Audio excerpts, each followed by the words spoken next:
আজ আমরা উপস্থিত রয়েছি এক বিরাট আয়োজনে, যেখানে শুধুই মানুষের ঢল, ভক্তির ঢেউ আর শ্রীমদ্ ভগবদ্ গীতার পবিত্র নাম।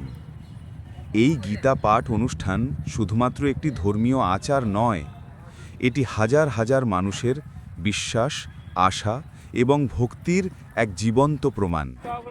চারদিকে বিশাল মণ্ডপ তৈরি করা হয়েছে, রঙিন ব্যানার, আলোকসজ্জা এবং শৃঙ্খলাবদ্ধ ব্যবস্থাপনায় পুরো এলাকাটি হয়ে উঠেছে অপূর্ব এক তীর্থক্ষেত্র। প্রবেশমুখে সুন্দরভাবে বিতরণ করা হচ্ছে ওয়েলকাম কিট, যেখানে রয়েছে গীতা বুকনেট, প্রসাদ এবং স্মারক উপহার। অনেক মানুষ এখানে শুধু ভক্তির টানে আসেননি, অনেকেই এসেছেন ব্যবসা ও পরিষেবার উদ্দেশ্যে।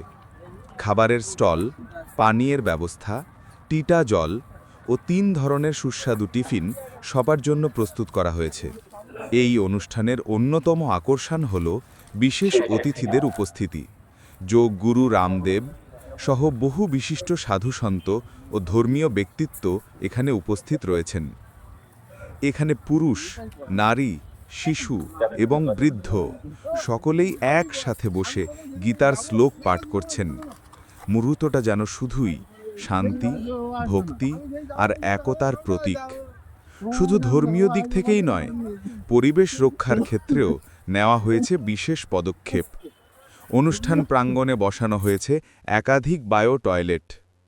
পরিচ্ছন্নতা কর্মীরা দিনরাত পরিশ্রম করে পুরো এলাকাটি পরিষ্কার ও স্বাস্থ্যসম্মত রাখছেন, যাতে দর্শনার্থীদের কোনো অসুবিধে না হয়। এখানে শোনা যাচ্ছে ভক্তিময় কণ্ঠে গীতাপাঠের ধ্বনি, চারপাশ ভরে উঠেছে শ্লোকের সুরে। এই অনুষ্ঠান কেবলমাত্র একটি আয়োজন নয়, এটা একটি আত্মিক জাগরণ, এটা আমাদের সংস্কৃতির জীবন্ত প্রতিচ্ছবি।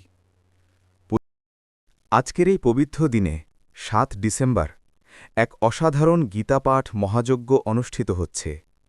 হাজার হাজার ভক্ত একত্রিত হয়ে একসাথে পাঠ করছেন শ্রীমদ্ ভগবদ্গীতার শ্লোক। এই অনুষ্ঠান শুধুমাত্র ধর্মীয় নয়, এটি শান্তি, ঐক্য এবং মানবতার এক অনন্য বার্তা।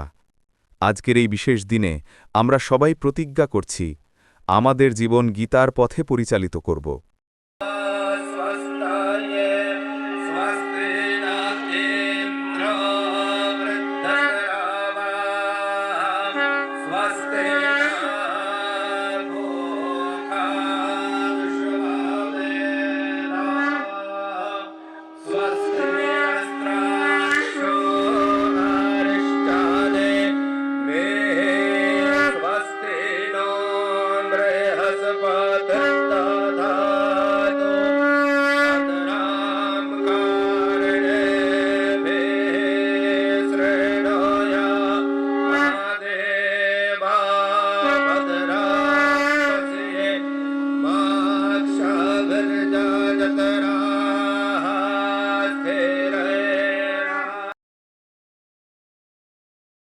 এই পবিত্র মুহূর্তে আমি এখানে অংশগ্রহণ করতে পেরে খুব খুশি ও গর্বিত।